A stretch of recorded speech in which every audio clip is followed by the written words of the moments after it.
Hi, my name is Robert. This video is designed to give you step-by-step detailed instructions on completing the task at hand. Please read the comments in the About section of this video. It has valuable information and updates. My YouTube channel has a disclaimer video that I encourage you to watch. And please like, share, and subscribe. I hope you found what you're looking for. Thank you very much for watching. One thing I really appreciate about these cars, they just keep on giving. You know, when I put this manual transmission in the Panther, I thought, wow, Volvo have a history of having very smooth shifting gearboxes. And mine was everything but smooth. Notchy. Half the time I'm wondering if I'm even in gear. It literally has taken me almost 5,000 miles to get used to the way it shifts. Just wasn't shifting smooth. Let me see if I can show you what I mean. The car in first. Pull it down to second. See how spongy it is? It is in second, but heck, I wasn't sure half the time. Go up to third. Third feels better. Down to fourth. Spongy in fourth. Over to fifth. That's fine. Come over to first. That's not too bad.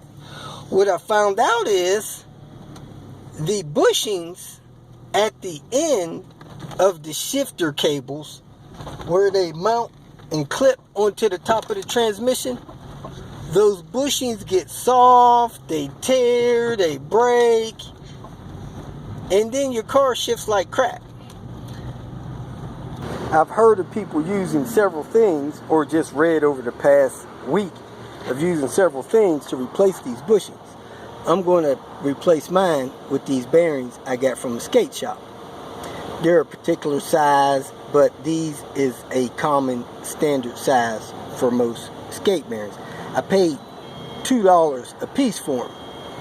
I've heard of people getting stainless steel bushings, putting them in there, brass bushings, aluminum bushings, other type of bearings, making them out of heater hose and silicone hose and stuff like that. I kind of like this idea. It seems quick and easy. Let's get started. Here are the tools I use: 7mm, some emery cloth or sandpaper, standard size cross tip screwdriver, T25 pair of pliers, then maybe an extra large pair of pliers to press the bushing in if you don't sand it out far enough. I had the 2 bearings and 4 washers. If you could find a 5/16 1 inch, that would be perfect. In this video, I'm going to be replacing the shifter linkage cable in bushings. I had no idea, but these bushings get old, soft, they crack, they split, and when they get soft like that, they're really uncomfortable shifting. Shifting's notchy, you kind of hunt for gears and stuff like that, but I figured out that's what's going on, and I seen they were soft when I installed them, but I just didn't know that they were bad. So I'm going to go ahead and replace these bushings with some roller bearings, of all things, from a skateboard shop, and then I should be good to go. First thing I'm going to do is remove this Air Snorkel.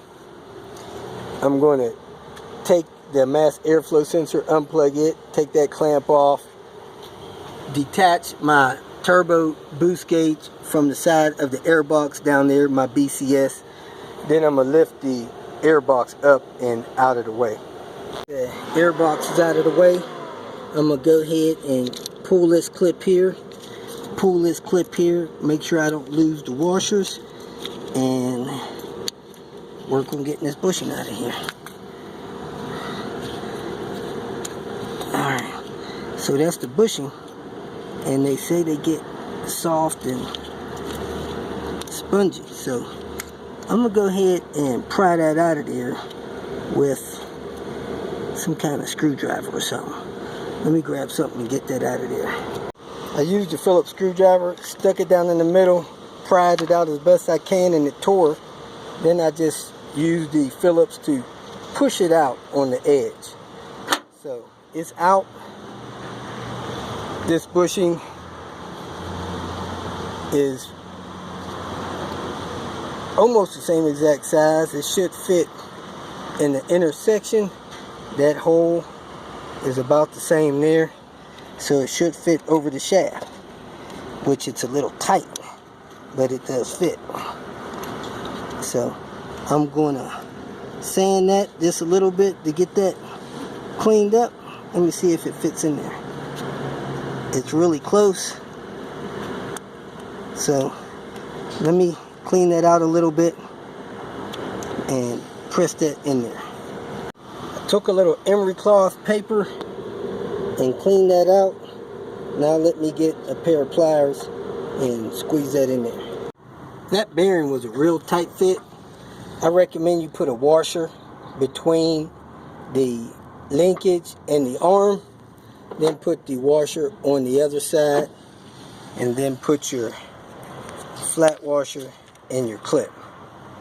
So I had to press that in with those oversized pliers. Maybe on the next one I'm going to emery board the circle out just a little bit more so this fit is not as tight. This linkage here doesn't have as much movement, and it wasn't that bad, but if you see this one over here that does all the movement, it is totally torn out. So that's the one that's the main problem. Let me go ahead, get that out of there, and put my bearing in there. Little wheel bearing grease on there, or some silicone grease. This is a rust prevention. Washer under it, washer on top of it. Now the retaining washer on top of it, and then the clip.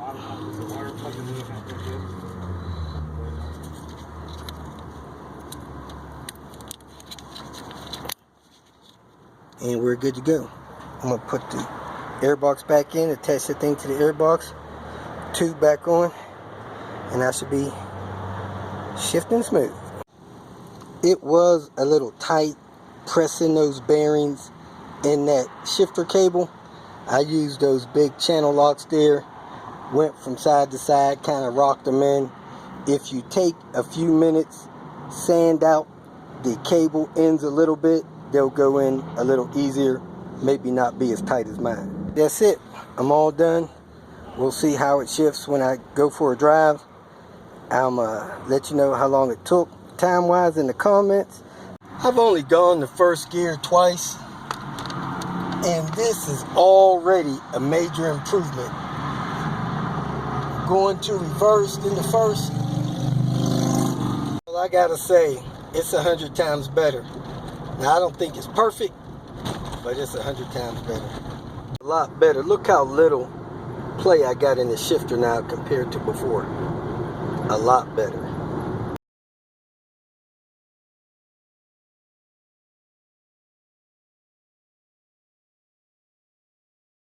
If you feel that this information was useful, please like it and share it with your social media friends. You can subscribe to my channel so that you will get notifications of future videos that I post.